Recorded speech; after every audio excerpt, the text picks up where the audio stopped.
All right. Hi, guys. Welcome. Here's what we're going to talk about today. Today we're going to, I can never say this guy's name right. I just realized that I'm going to say this, I'm going to feel stupid. I always say Neal Schon. Is it Neal Schon? Neal Schon? I see Neal Schon. For the purposes of my video, I'm going to say Neal Schon. Is this crooked? I think it's crooked.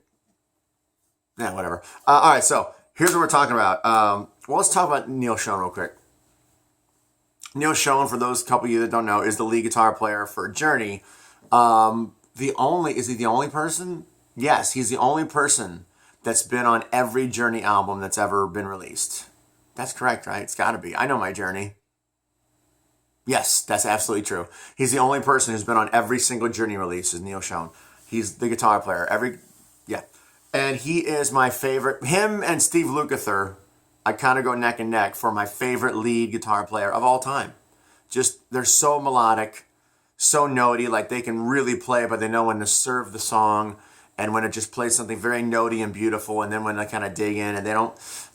There's so many guitar players who are very, very, very good, and they just look at the solo as a chance to go, and I'm like, I don't give a shit about that. I don't care. Neal Schon can do that, but he also serves the song, lifts the song, gives his own melody, his own voice. Beautiful, beautiful, beautiful stuff. Him and Steve Lukather are my favorite lead players of all time. Just, that's the way it is. So, we're going to talk about this. It's called Late Night. It is Neal Schon's solo record from 1989. Where do I start on this? So overall, I liked it because I like hearing it because I've owned this record for a very long time. And I remember when I bought it, I don't even know how long ago. I think I listened to it once or twice, and I kind of went, and it didn't really connect with me. But it was really cool to put it in now and to hear some of the production and just hear Neal Schon's guitar tone from like the late 80s and just go, oh yeah, that's Journey. That's that sound that is in my blood from being a teenager that I love so much. So a couple songs on here really enjoyable for me to listen to. Overall, it was kind of hit and miss for me. I tend to just like the instrumentals. I ended up, again, I don't know if you've seen any of these other videos, but I set up the whole song list, the record, and I just started listening to it on a loop, and I just gradually pull out the songs that aren't connecting with me. I go, that's not working for me. And I just kind of weed out the ones that I like, and I end up with the ones that I care for, that I continue to listen to in the future. So okay, well, let's just go through it real quick. The first part, I'm just going to say La Dome, because I have no accent, was just kind of a little teaser, like 30-40 second thing, and it just, who cares? Late Night was awesome. Second song, Late Night, right up front, instrumental. Like I said, made me feel like Journey, made me feel like it was so good. It's just really beautiful. I love Late Night. That was cool. The Mean It Softly, the first song with vocals. I didn't really connect with any of the songs with vocals. I tried, I let them play, but I ended up, just like I said, taking songs out, and eventually I realized that I took out all the songs with singing. So it was okay, softly, it just kind of plodded along for me, so I took it out. The theme is awesome. 9-minute instrumental, beautiful, interesting production.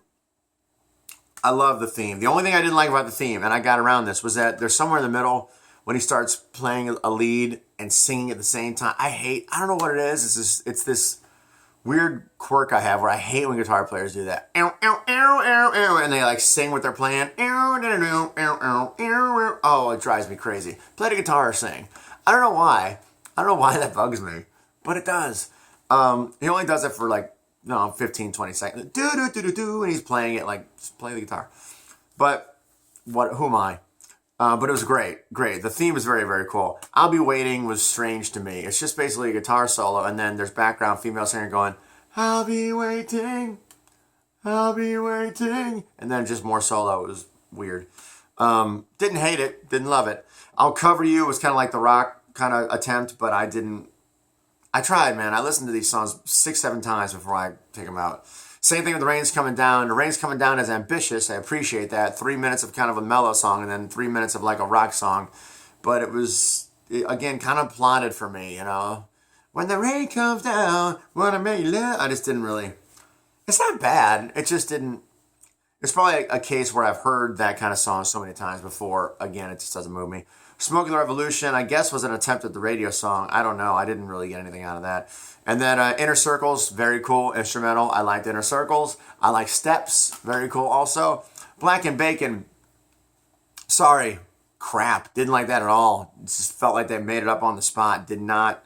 I don't dig blues songs. I'm not a blues guy. I don't get a whole lot out of blues songs. They don't. Dropped it. They don't move me. They don't really do anything for me. So Black and Bacon was just kind of just weird to me. So I just pulled out some instrumentals. Late Night, The Theme, Inner Circles, and Steps. Very, very cool stuff. He's got a ton of stuff, by the way. I only have about 2 or 3 of his other records. He's got a lot of stuff. It's on my Amazon wish list. But he's very prolific on top of all the Journey stuff. He did the Bad English stuff and the Hardline stuff. Bunch of solo stuff. The guy doesn't stop, and you got to respect that. It's an alright record. Listen to those couple of instrumentals. If you're a hardcore Journey fan and you just love the sound of like the 80s Journey stuff and you don't have this, I would at least pick up, I'm sure it's cheap now, right? I'd pick it up just to get that production and that sound and that vibe, just more stuff that feels like that. And that's all I got. Those are my thoughts on Late Night by Neal Schon, whatever.